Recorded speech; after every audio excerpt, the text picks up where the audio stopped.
आइए हजरत गिरामी, अब मैं अगले शायर से आपकी मुलाकात कराता हूँ और एक बार ये कहना चाहता हूँ कि भाई गर मद्दे मकाबिल है तो हैरत कैसी, दोस्तों जंग के मैदान में मुरव्वत कैसी, घर की दीवार में खुद तुमने किए हैं सुराख, अब कोई झांक रहा है तो शिकायत कैसी।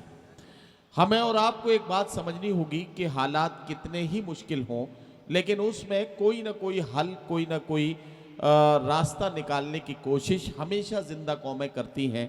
और उसमें जो कलमकार होते हैं, जो फनकार होते हैं, जो शायर और कवि होते हैं, ये उनकी जिम्मेदारी होती है कि वो अपने दौर में एक आईने की तरह सच्चाइयों का अलंबरदार बनकर लोगों को हौसला देते हुए लोगों को सच के साथ खड़े होने के लिए आमादा करें। और यही जिम्मेदारी भरा काम सद्भावना कमेटी के चेयरमैन भाई आज़ाद अहमद साहब को सौंपा गया है। आज़ाद अहमद साहब उत्तर प्रदेश की सद्भावना कमेटी के चेयरमैन है। ये उनका एक और अधूरा तारुफ है। अधूरा इसलिए कह रहा हूँ कि उनका असली तारुफ ये है कि उनके सीने में जो धड़कता हुआ दिल है, उस दिल में एक शायर के जज्बात हैं जो आप बीती को जगबीती बनाने का आदी है।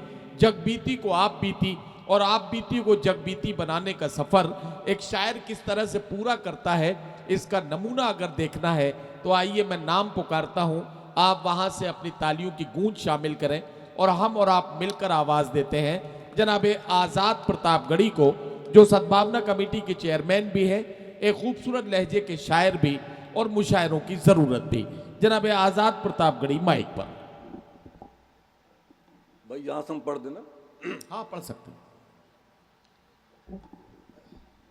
यहाँ से पढ़ने की वजह यह है कि हम याद नहीं रख पाते हैं, देख के पढ़ते हैं और देख के उस पर ठीक नहीं पड़ेगा। 15 मिनट का टाइम 14 मिनट में इंशाल्लाह पढ़ लेंगे हम। शाहबुद्दीन भाई सुनिएगा कि ये सद्भावना कमेटी की तरफ से कि लोकतंत्र की अलख जगाने निकले हैं,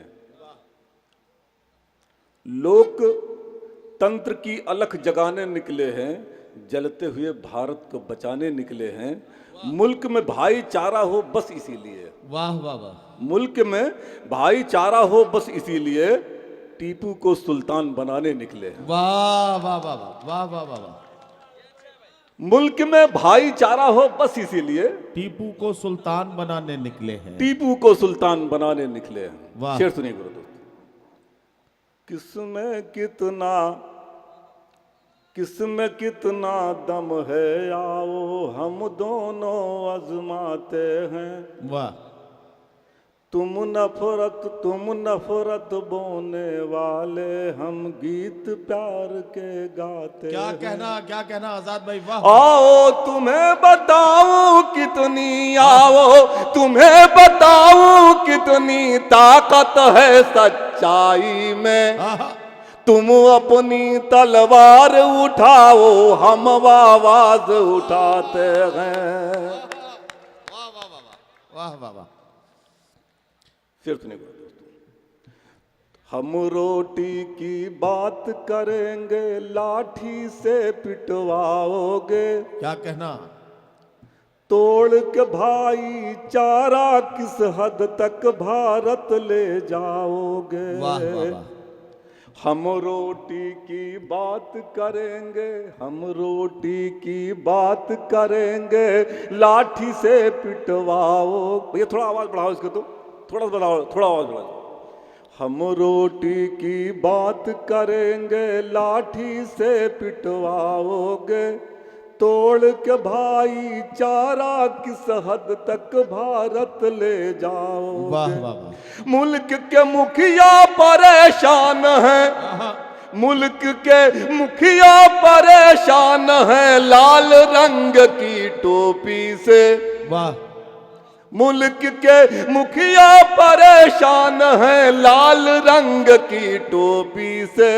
नफरत के बल पर साहेब कब तक, नफरत के बल पर साहेब कब तक सरकार चलाओगे। मुल्क सुनिए मेरे तो कि जज्बातों से मत खिलवाड़ करो साहेब, जज्बातों से मत खिलवाड़ करो साहेब। बहुत हो चुका बाटो राज करो साहिब। वाह वाह वाह। अंग्रेजों की नीति थी बाटो और राज करो। शीर्ष ने कि जज्बातों से मत खिलवाड़ करो साहिब, क्या कहना? बहुत हो चुका बाटो राज करो साहिब। अगर जरा सा शर्म हया अगर बाकी हो, आहा। अगर जरा भी शर्म हया अगर बाकी हो, भूखों को रोटी तैयार करो वाह, साहिब, वाह, वाह, वाह, वाह। भूखों को आगे आखिरी बात सुनिएगा। इरशाद। कल कब तक ऐसा खेल चलेगा तुम बोलो, कब तक ऐसा खेल चलेगा तुम बोलो। आस्तीन में सांप पलेगा तुम बोलो। वाह। कितनी और सियासत होगी लाशों पर, आहा। कितनी और सियासत होगी लाशों पर, कब तक हिंदुस्तान जलेगा तुम बोलो, वाह, वाह। कब तक हिंदुस्तान जलेगा तुम बोलो। क्या कहना, क्या कहना। और अभी हमको नदीम भाई हमारा लगता है कि 6-7 मिनट हुआ होगा। नहीं अभी है, टाइम है। अभी है ना? हाँ है। एक छोटी सी नज़र पढ़ता बिल्कुल बिल्कुल पढ़िए। एक छोटी सी नज़र पढ़ता हूँ। बड़ा ये पता नहीं क्यों, हाँ इसे कभी मैं पढ़ता नहीं हूँ इसको, लेकिन पता नहीं क्यों पढ़ने का मन कर रहा है। एक भैया ये माइक खोलो। देखिए मैं वहां से उठ के आया हूं। मैं आपको सच्चाई बताता हूं कि आप ये मत सोचिएगा कि सद्भावना कमेटी के चेयरमैन पोडियम पे है तो हम जैसे सुनेंगे वैसे सुनेंगे। ये तो इनकी जिम्मेदारी है, ये तो मुशायरा कर रहे हैं तो इनको आना ही था। मैं आपको ये बताना चाहता हूं कि इन्हें जिम्मेदारी इसलिए दी गई है, ये जिंदा दिली की आवाज़ बन के हिंदुस्तान और हिंदुस्तान की सरहदों से बाहर आपकी आवाज़ बन के गूंजते हैं। आज़ाद साहब को मुशायरों की ज़रूरत माना जाता है। आज आज़ाद साहब मुशायरे में हैं तो इसलिए नहीं कि सिर्फ सद्भावना कमेटी के चेयरमैन के तौर पे आप देखें। अगर आपने वहाँ से इनका साथ दिया तो इस नज्म के एक एक लाइन पर आप इनका साथ देंगे। मैं ये वादा आपसे करता हूँ। एक बार ज़रा से सारे लोग मिल के तालियों की गूंज में आज़ाद प्रतापगढ़ी साहब को ये इजाज़त दें कि वो अपनी खूबसूरत नज्म पढ़ें। सही बताएं, हम पढ़ना कुछ और चाह रहे थे नदीम भाई, आप वहाँ से उठ के यहाँ आए, तमहीद कुछ और हो गई आपकी।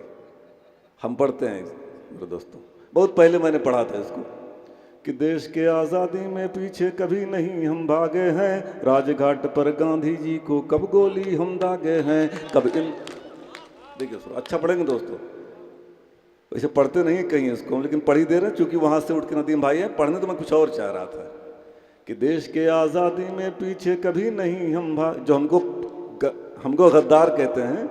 मेरी नज़्म पढ़ रहा हूँ, इसको सुन लें और समझ लें इंशाअल्लाह। अगर उनसे ज़रा से भी उनके अंदर वैसे है नहीं कुछ, 500 साल तक हमको गद्दार नहीं कहेंगे। पढ़ता हूँ मेरे दोस्तों कि देश के आज़ादी में पीछे कभी नहीं हम भागे हैं, राजघाट पर गांधी जी को कब गोली हम दागे हैं, कब इंदिरा जी को गोली से हम लोगों ने भूना था, कब भारत धरती को मैंने भारत देश छीना था, कब हमने सौगंध राम की खा शासन में बैठे थे, कब हमने सौगंध राम की खा शासन में बैठे थे, भारत के प्रधानमंत्री से कब कह कर लौटे थे, एक पतिंगा उस स्थल से होकर ना जाने देंगे, बिन निर्णय के उस मस्जिद पर वांच नहीं आने देंगे। तोड़ दिया मस्जिद को जाकर भारत के गद्दारों ने, तोड़ दिया मस्जिद को जाकर भारत के गद्दारों ने, संविधान को नंगा लूटा गांधी के हत्यारों ने, संविधान को नंगा लूटा। और ये बात हमने नहीं कही है, इसको हिंदुस्तान की सबसे बड़ी अदालत ने कही है। जिसने उसको तोड़ा है उसने अपराध किया है।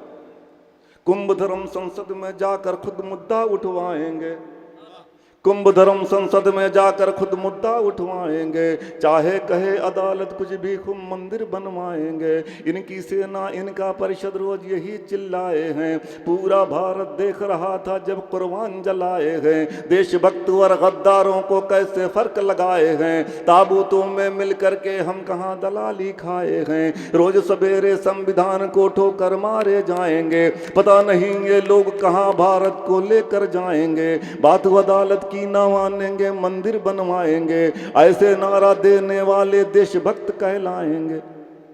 अरे एक रहेंगे हिंदू मुस्लिम का ये पाठ पढ़ाएंगे, गली गली और गांव गांव त्रिशूल बटाए जाएंगे, यह भारत को खंडित करके हिंदू राज बनाएंगे, खड़े खड़े गांधी जी की गुजरात को ये जलवाएंगे। जाति धर्म के याड़ में कब हम नंगा नाच नचाए गए, हमने कुर्बानी दी है गद्दार नहीं कहलाए गए, हमने कुर्बानी दी।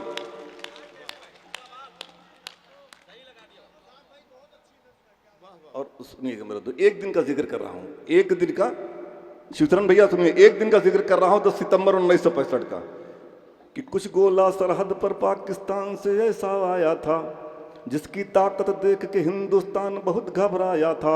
ना ऐसी तोहफे दी हिंदुस्तान में ऐसे गोले थे, लगता था कि नहीं बचेगी दिल्ली सैनिक बोले थे।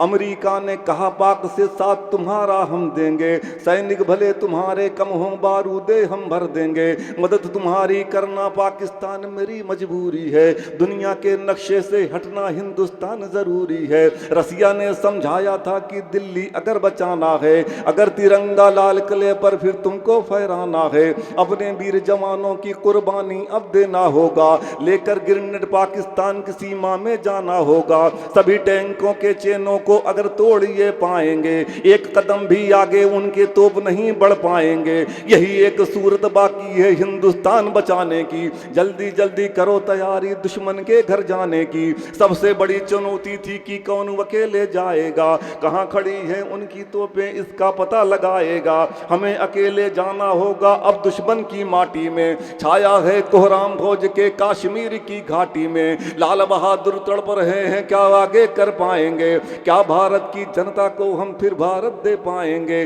कैसे रहेगा देश सुरक्षित सोचा था परवानों ने, खाना छुआ नहीं था उस दिन अपने वीर जवानों ने, सारे फौजी सोच रहे थे कौन अकेले जाएगा, कौन स्वेच्छा से भारत को अपना ऋणी बनाएगा। अरे खड़ा हुआ ललकार उठा फिर एक बहादुर घाटी से, खड़ा हुआ ललकार उठा फिर एक बहादुर घाटी से, खड़ा हुआ ललकार उठा फिर एक बहादुर घाटी से, जन्म लिया था हवलदार ने गाजीपुर की माटी से, जन्म लिया था हवलदार ने गाजीपुर की माटी से।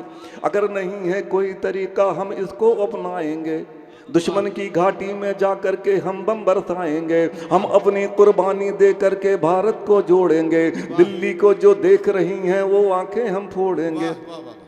अय अल्लाह इज्जत रख लेना तेरा एक सहारा है, मुसलमान है दुश्मन मेरे मजहब वही हमारा है, कामयाब कर दोगे तो हम वफादार कहलाएंगे, वरना है गद्दार मुसलमानों को सब बतलाएंगे। जान गंवाने गाजीपुर का बेटा आगे आया था, देख के उसकी देशभक्त को आसमान थर्राया था, अमेरिका का मनसूबा कासूर में हमने तोड़े गए, तुमसे बड़े समर्पित हैं हम इस पन्ने को जोड़े गए, देश को खंडित करने वाले देश के पैरोकार रहे, जान निछावर हम कर डाले फिर भी हम गद्दार रहे, राज दुलारों की कुर्बानी देकर हिंद बचाए गए, हमने कुर्बानी दी है गद्दार कहां कहलाए, हमने कुर्बानी दी है गद्दार नहीं कह। और आखिरी बंद पढ़ता हूं, 1 मिनट लगेगा, कि 1857 में हम फांसी पर झूल गए, खान अजीब मुल्ला की कुर्बानी को कैसे भूल गए, पंडित नेहरू ने लिख करके जिसके मान बढ़ाए हैं, जनरल बख्त बरेली में अंग्रेजों से टकराए हैं, मौलाना अहमदुल्ला ने अपने सर कटवाए हैं, आज इन्हें लगता है कि मौलाना देश जलाए हैं, जो तहरीक चली शामिल मौलाना हसत मोहानी है, मौलाना शौकत की शायद भूल गए कुर्बानी है, देश की खातिर टीपू ने अंग्रेज की गोली खाए थे, टुकड़े करवाया बच्चों के जफर शहादत पाए थे, मौलाना आजाद भी गांधी के दंगर घर घूमे हैं, फैजाबाद की जेल में भी अशफाक ने फंदे चूमे हैं, फजले हक खैराबादी ने काला पानी झेले हैं, रंग से होली तुम खेलो हम खून से होली खेले हैं, रंग से होली तुम खेलो हम खून से होली खेले हैं। और परमवीर का भारत में इतिहास भी हमने जोड़ दिए, लाल किले पर पहुंचेंगे मंसूबों को हम तोड़ दिए, वीर हमीद ने भारत के इतिहास पे पन्ने जोड़े हैं, पाकिस्तान में घुस करके हमने तोपों को तोड़े हैं, ब्रिगेडियर उस्मान इसी धरती पर अपने पलते हैं, इस अखंड भारत में हम गद्दार कहां से लगते हैं। अगर नया इतिहास पोखरन में तुमको लिखना होगा, अबुल कलाम को आगे शक्ति परीक्षण में करना होगा, कैसे इन्हें बताएं कि ये भारत देश देश हमारा है, इस धरती का जर्रा जर्रा हमको जान से प्यारा है। जान चली जाए लेकिन हम शान नहीं खोने देंगे, कभी तिरंगे झंडे का अपमान नहीं होने देंगे, कभी तिरंगे झंडे का अपमान नहीं होने देंगे। वाह वाह वाह वाह वाह वाह। आजाद भाई कमाल हो गया। मतलब मैं ये एक्सपेक्ट कर रहा था कि आप कोई ताज़ा नज्म सुनाएंगे, लेकिन ये नज्म जिसकी मैं फरमाइश करने वाला था वो नज्म आपने खुद ही पढ़ दी तो मज़ा आ गया।